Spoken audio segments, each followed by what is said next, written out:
Hello friends, today I am going to explain CPU scheduling algorithm in operating system. In this video, I am going to explain round robin CPU scheduling algorithm. In round robin CPU scheduling algorithm, time slice or time quantum is given to each process. During the given time quantum, process is allowed to execute. As time quantum finished, process gets stopped and new process gets chance to execute. We will see round robin algorithm with the help of example. In the example, 5 processes with their arrival time and burst time are given. Time quantum for is in this example, time quantum is given as 1, and we are going to discuss how to draw Gantt chart and how to calculate average waiting time and average turnaround time using round robin CPU scheduling algorithm. Now we'll discuss the explanation of this example, how to draw the Gantt chart. So initially process P1 is arrived at 0, so it gets scheduled immediately. As in the given problem, time quantum is given as 1. Process P1 is allowed to execute for 1. After 1, process P1 gets stopped, and at 1, process P2 is also arrived. So process P2 get immediately scheduled for 1 time quantum.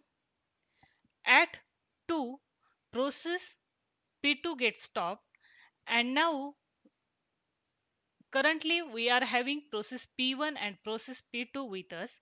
So it gives chance to execute process P1 at 2. After 1, process P1 gets stopped, and at 3, if you observe arrival time, process P3 is arrived, so it gets scheduled for time quantum 1. Means after 4, process P3 gets stopped. Now with us, process P1, process P2 and process P3 are with us and interested to execute. So these processes are get chance to execute in a sequence by allowing them to execute in given time quantum, that is 1. So process P1 is scheduled. After 1, process P2 is scheduled. After P2, at 6, process P3 is scheduled for 1 time quantum. Now, then after 7, process P2 is scheduled. If you observe the time quantum of process burst time of process P1, which is 3 given in the problem. So here process P1 is completed. That's why after 3, again there is chance for process P2 to execute. So at this point, there is no other process with us to execute. So process P2 is executed continuously from 7 to 9, even if here time quantum of process P2 was expired. After 1 means at 9, the new process, that is process P4, is arrived. So process P2 is stopped and process P4 get chance to execute. Process P4 execute for 1. So right now we are having process P2 and process P4 with us. So process P2 and process P4 will execute till 12, during the given time quantum alternatively. Then at 12, process P5 is arrived. Right now, if you check, we are having process P4 and P5 with us. So process P5 and process P4 are scheduled alternatively. Remaining processes already completed their execution. So at 12, process P5 start. At 13, process P4 start. Again at 14, process P5 start.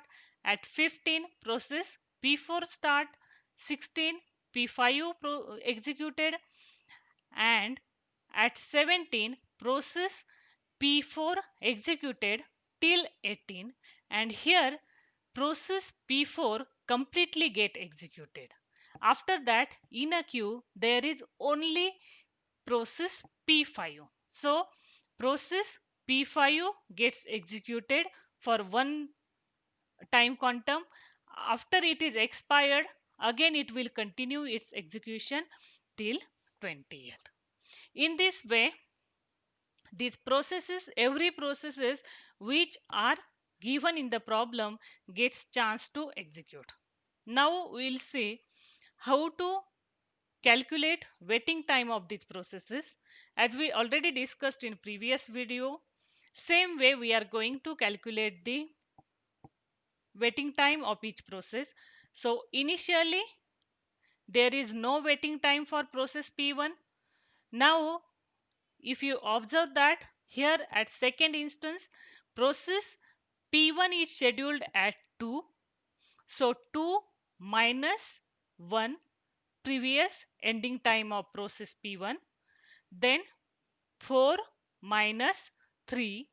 So waiting time of process P1 is 2. Waiting time of process P2 is first time it is scheduled immediately. So 1 minus 1, 0. Next turn of process P2 was 5 minus 2. Next turn of process P2 is 7. 7 minus 6. Next turn of P2 is 10 minus 9. So 3 plus 1 plus 1 equal to 5. Same way for process P3, it is 3 minus 3, 6 minus 4, so 2. For process P4, initially it's 0.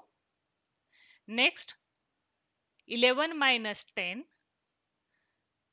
13 minus 12, 15 minus 14, 17 minus 16.